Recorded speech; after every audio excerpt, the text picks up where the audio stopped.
Sí. El tema de hoy es sobre los ángeles. ¿Habéis oído hablar de los ángeles? Las religiones de pequeño nos han dicho, bueno, en nuestro caso la religión cristiana, de que existen ángeles. De que existen ángeles creados por Dios. ¿Para qué? A ver si me acuerdo. Para que le alaben, le adoren, algo así. Y también para de vez en cuando dar algún mensaje. De tal modo que la mayoría de los seres humanos hemos oído en las religiones, porque en todas las religiones hablan de ángeles, ¿verdad? Hemos oído hablar de esto, de los ángeles. También como intermediarios, como mensajeros, etcétera, etcétera. Los creyentes se lo han creído, los no creyentes, como dice la palabra, pues no se lo han creído o no se lo creen, como pasa con todo. Porque como es algo invisible, pues ahí está. Grandes artistas han pintado cuadros, muchos de ellos, de las pinturas del arte y esculturas también, sobre ángeles. Y ahí está en la cultura, una cosa que aunque uno no crea en ella, está en el ambiente cultural de la historia de la humanidad. Entonces yo voy a hablaros de los ángeles, y algunos ya lo sabéis porque no es la primera vez que escuchéis hablar del tema, o habéis leído algunos de los libros. Tengo aquí 4 libros de Vicente Beltrán Anglada. No es el primero que habla de ello dentro de la literatura esotérica, pero sí que es el primero, como voy a explicar, que nos habla de una forma tan profunda y tan científica de los ángeles que lógicamente dices, por mucha imaginación que una persona pueda tener, es imposible que se le ocurra todo esto. Hasta la persona más escéptica del mundo me atrevería a decir que dudaría de que alguien se imagine todo lo que Vicente, no solo sobre los ángeles, que es de lo que voy a hablar, sino también de otros temas. Posiblemente lo pensaba hacer antes, pero después del verano, pues dedique 4 conferencias de los viernes a hablar de 4 autores. Uno de ellos será Antonio Blay, al cual nombraré el próximo viernes, que voy a hablar de la psicología transpersonal. Para mí el autor, el psicólogo transpersonal más psicólogo transpersonal específico, más profundo, más claro, que más lejos ha ido, es Antonio Blay, posiblemente. Pero os decía que después del verano quizá dedique una conferencia a Antonio Blay, otra a Krishnamurti, más amplio de lo que pueda decir, otra a Eckhart Tolle y otra a Vicente Beltrán Anglada. ¿Y por qué he dicho estos 4 autores? Muy distintos entre sí en las cosas que dicen y en las formas de expresión, porque hay un elemento básico, fundamental, que es común a los 4, no solo a ellos, hay más, que es la atención, como la actitud más importante que los seres humanos deberíamos de vivir, atentos a todo, para ir trascendiendo todo esto que ya sabéis, la personalidad. Vicente Beltrán Anglada, a diferencia de los otros autores, tiene un enfoque más esotérico. Nos habla de muchas cosas invisibles para la mayoría de los seres humanos. Él era un clarividente superior. Y esto, pues, los que le conocimos no tenemos la más mínima duda. Lo tenemos más claro que si habláramos de nosotros mismos. Y por lo tanto, todo lo que dice en sus libros, sea de los ángeles o de lo que sea, fue por experiencia personal, propia. Entonces, de lo que conozco, y dudo que hubiere otros autores, es el que más lejos ha ido en la descripción, por vía de conocimiento directo, del mundo angélico, conocido también como débico. Los devas, deva con V, es un término más referido a Oriente, y ángel es más referido a Occidente. Así que si digo deva o ángel, pues estoy refiriéndome exactamente a lo mismo. Son los 2 términos que hay.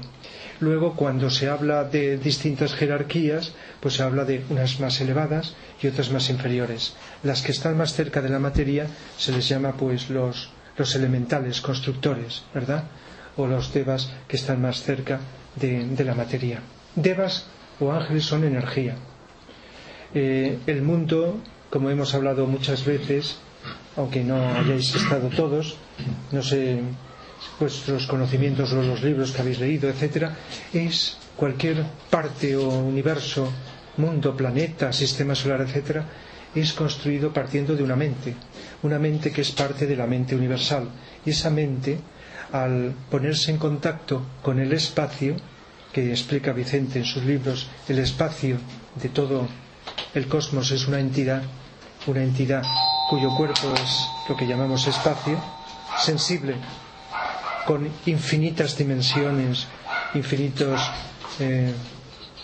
estructuras.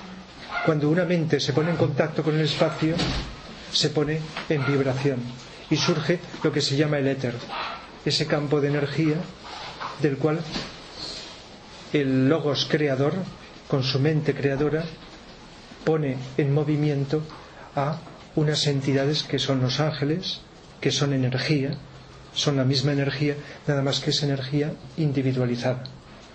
Y esa energía individualizada toma la energía de ese espacio, que a nuestros ojos está vacío, pero a los ojos internos está lleno, totalmente lleno, sin un ápice del espacio que no esté lleno de energía. Y con esa energía se van creando todas las formas del universo, desde las galaxias hasta las partículas más pequeñas de los átomos. Todo, desde lo más grande hasta lo más pequeño, se construye con energía. Son formas más densas o materiales o más sutiles. Y esto no se puede hacer sin la participación de estas entidades individualizadas de energía que se llaman devas o ángeles. Por lo tanto, son los constructores, los obreros del cosmos y de todo lo que existe.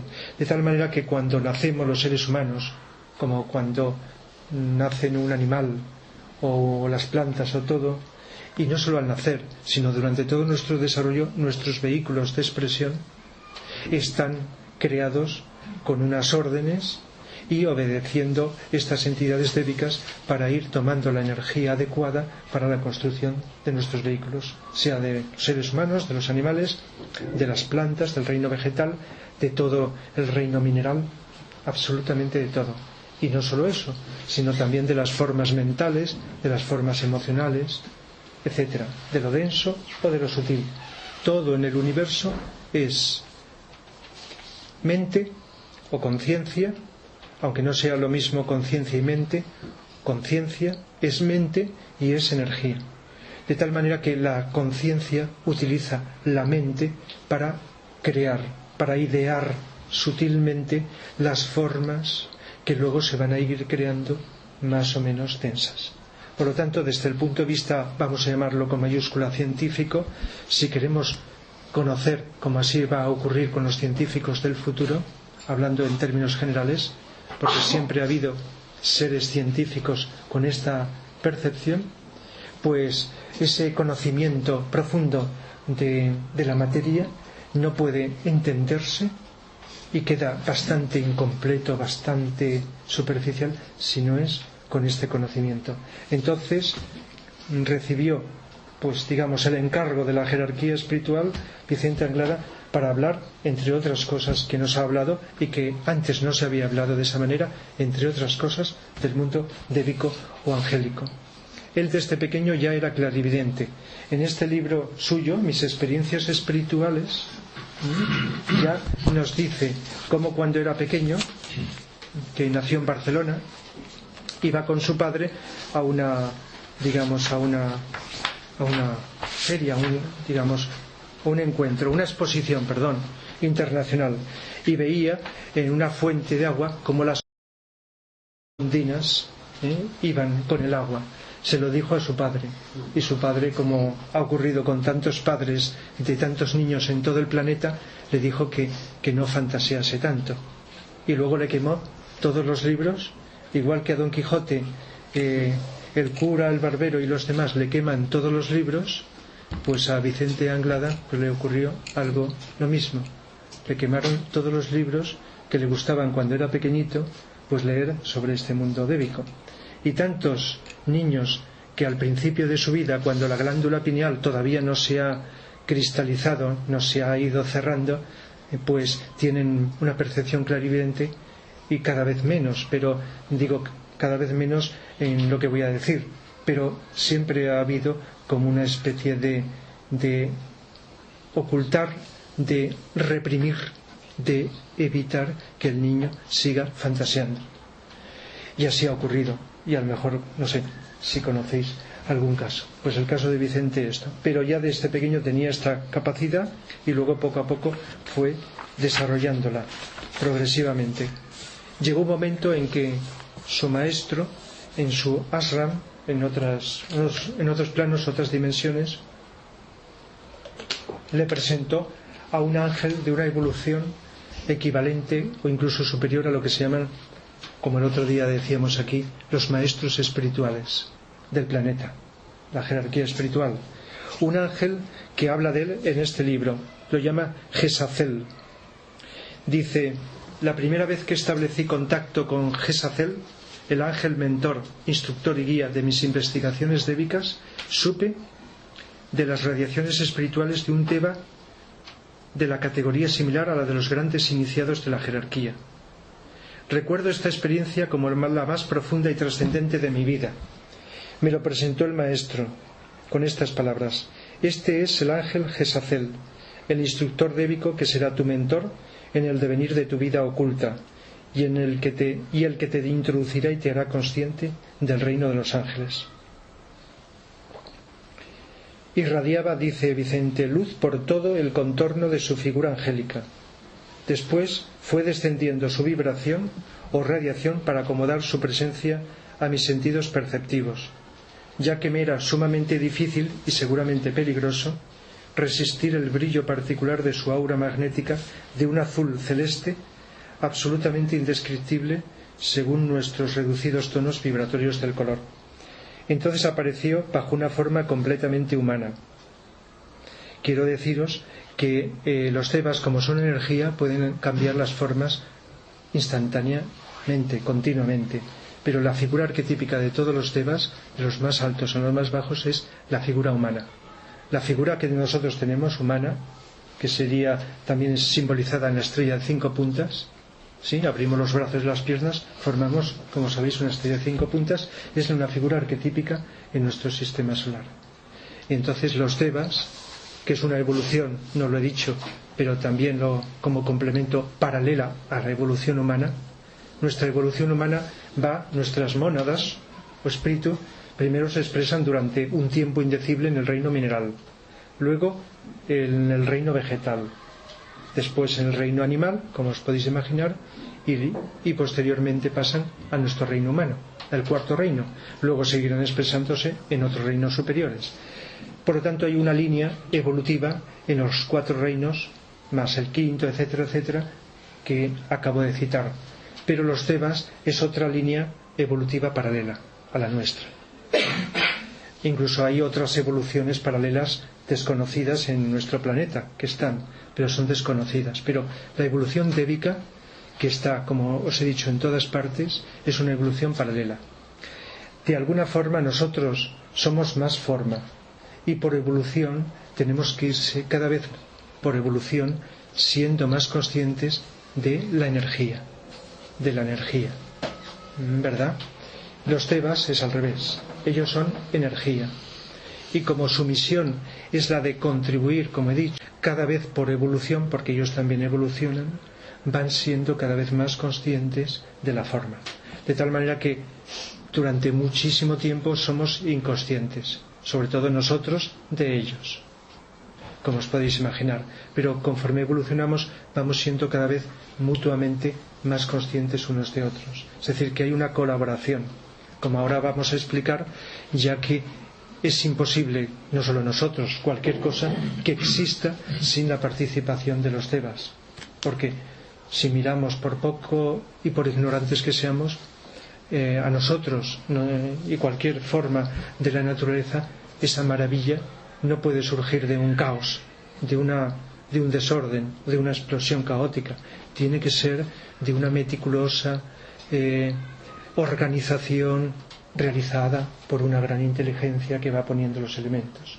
La maravilla que vamos descubriendo en nuestro cuerpo humano no es en absoluto comparable a la maravilla de nuestros cuerpos sutiles, de tal manera que esto no puede surgir de la nada, tiene que ser de alguna forma, y esa forma es mediante este proceso expresado en esa ley universal que dice: la energía sigue al pensamiento, la energía sigue a la mente. Y esa es una ley, como se habla dentro de las leyes, universal, leyes universales. Una de las leyes es esta: la energía sigue al pensamiento, la energía sigue a la mente, sea la mente de un electrón, de un átomo, o la mente de la entidad que se expresa en una galaxia, de la mente universal, de la que sea. Siempre hay una mente que se expresa a través de la forma. Entonces nos dice Vicente que apareció Gesazel bajo una forma completamente humana, aunque manteniendo en todo su entorno su aura magnética azul celeste. Su rostro era bellísimo, aunque una de belleza que escapaba a todos los cánones de belleza establecidos por los seres humanos. Puedo decir que percibía a través de sus infinitas cualidades angélicas algo más que un simple rostro humano. El mejor de los rostros griegos, esculpidos por Fidias. Fidias fue el gran escultor, un iniciado de la escultura que esculpió el Partenón de Atenas. Y cuando en la época de la civilización griega hubo grandes iniciados arquitectos y escultores que luego ya han dejado de aparecer, solamente en el Renacimiento del siglo XV-XVI. Entonces Fidias esculpió unas grandes y maravillosas obras de arte en donde aparecía el rostro humano, y por eso Vicente lo compara. Dice: una pequeña noción del rostro de Gesazel, pero irradiando luz desde dentro. Me envolvió dentro de su aura, me sonrió con dulzura y me preguntó: ¿estás dispuesto a introducirte en nuestro mundo para extraer toda la experiencia posible y comunicarla a tus hermanos, los demás hombres del mundo? Respondí afirmativamente y sin vacilar, y Gesazel en respuesta acentuó la presión de su aura sobre la mía, llenándome de una vibración intensa y desconocida que inflamó de amor, de ternura indescriptible y de entusiasmo todo mi ser. Después me dijo: pues bien, que así sea. Así que luego explica Vicente que a partir de ese momento, durante toda su vida, aun diciéndole a su maestro que sí, que lo aceptaba, pero que él no sabía apenas nada de los devas, y el maestro le dijo que no se preocupara, que iría poco a poco recordando las experiencias que había desarrollado en vidas anteriores, donde Vicente había tenido contacto anteriormente con devas, con el mundo angélico.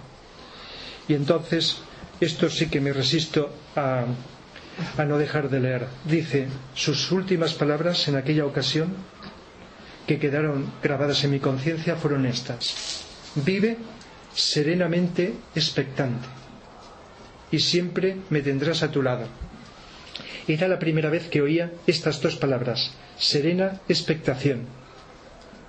Seguramente la habéis oído cuando hemos hablado del Agni Yoga.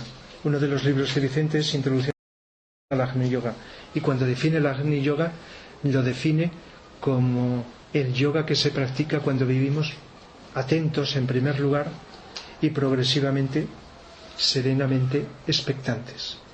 Es una forma de decir lo que muchas veces se ha llamado el silencio interior, silencio de pensamientos, de emociones, deseos, etc.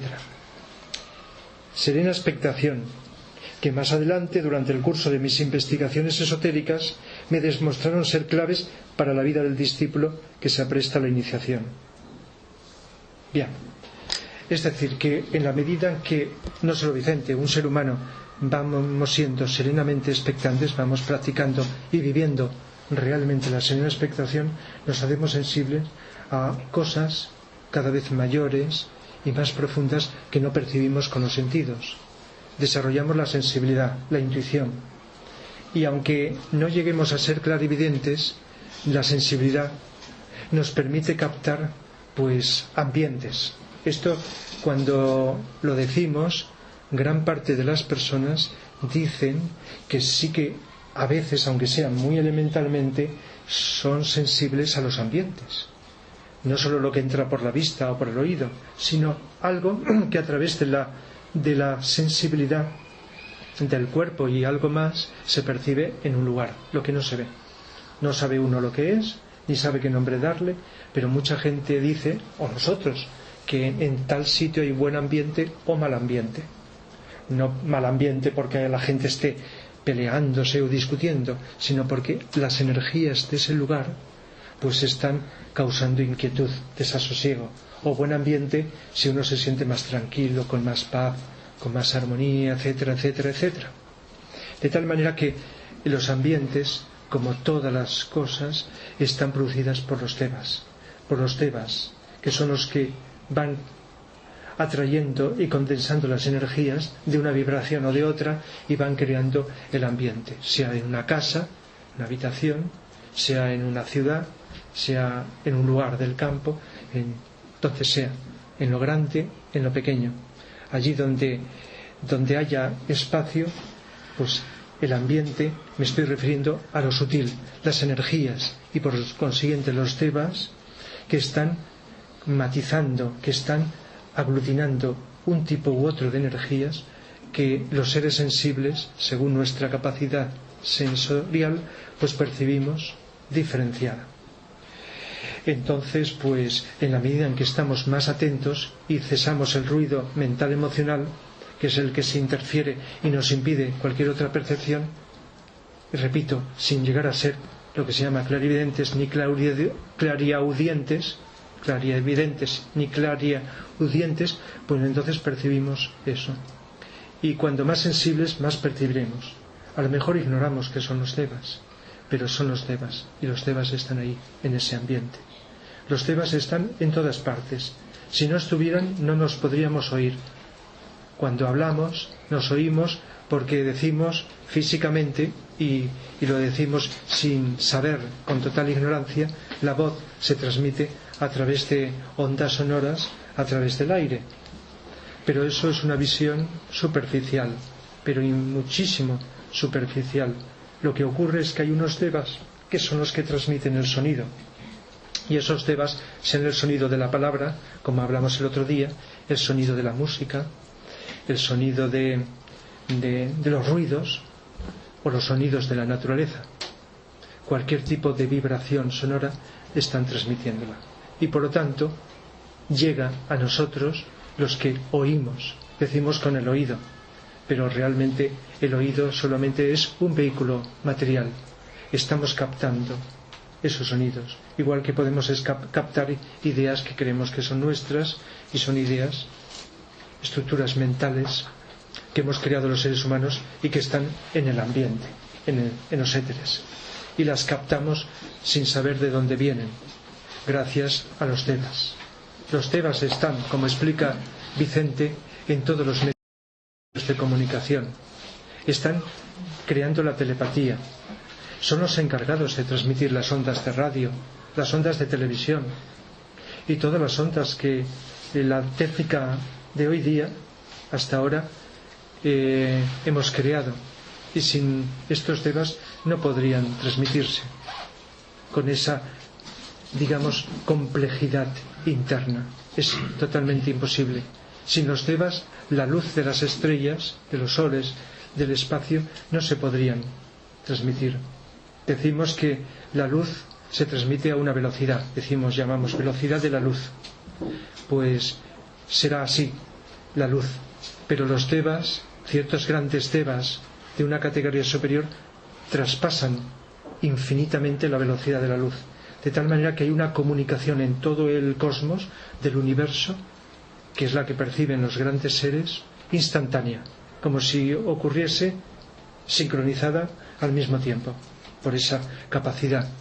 Los devas son los que transmiten las características astrológicas, las que conocemos como las características de los 12 signos del zodíaco, de las 12 constelaciones.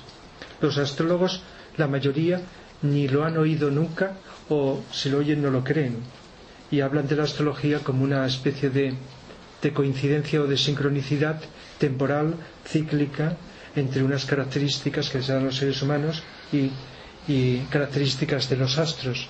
Pero el sentido profundo es que esas características psicológicas, que son estados psicológicos de conciencia de los logos de las constelaciones, las transmiten grandes entidades débicas a una velocidad superior a la luz y nos llegan a distintas partes del universo con distinta estructura geométrica. Por eso llegan de forma diferente no solo al que está situado en un lugar distinto del planeta, sino a los distintos planetas dentro del espacio. De tal manera que entran a través de los centros energéticos o chakras y desde ahí pues van produciendo, digamos, las distintas influencias, o se asientan en ese momento del nacimiento de un ser humano que todavía no tiene los chakras creados, como os podéis imaginar, y se asientan ahí y van poco a poco, digamos, modulando. Y los 7 rayos que hablamos el otro día, pues también son corrientes de energía que los devas, los grandes devas, incluso hay una palabra que se llama Mahadeva. Maha, M-A-H-A, significa grande. Mahadeva, gran deva, grandes entidades débicas o arcangélicas que están, digamos, realizando determinados trabajos de gran envergadura. De tal manera que todo tipo de energías, sean astrológicas, de rayos, etcétera, a nivel cósmico o creaciones humanas, se transmiten gracias a los devas. Todos los fenómenos de la naturaleza, como nos hablan algunos capítulos, en un capítulo de uno de sus libros de Vicente, en Estructuración débica de las formas, nos he dicho que, aunque en todos sus libros habla de los devas, hay 3 que forman una tríada, una trilogía sería la palabra correcta: las fuerzas ocultas de la naturaleza, estructuración débica de las formas y los ángeles en la vida social humana. En estos 3 libros nos va hablando de muchas de las participaciones de los devas en todos los fenómenos. Nos explica, y eso a veces lo hemos hablado en conferencias, cómo están participando en la creación de todos los fenómenos atmosféricos, cómo crean la lluvia, cómo crean las nubes, cómo crean también una tormenta o los rayos, cómo participan en los terremotos, en los volcanes, cómo participan en la aireación del planeta, cómo participan en todos los fenómenos, cómo son los verdaderos creadores de todos los fenómenos paranormales que desde el siglo pasado la llamada parapsicología pues intentaba estudiar. Entonces todos esos fenómenos que también a veces hemos comentado, los egregores, que a veces confundimos,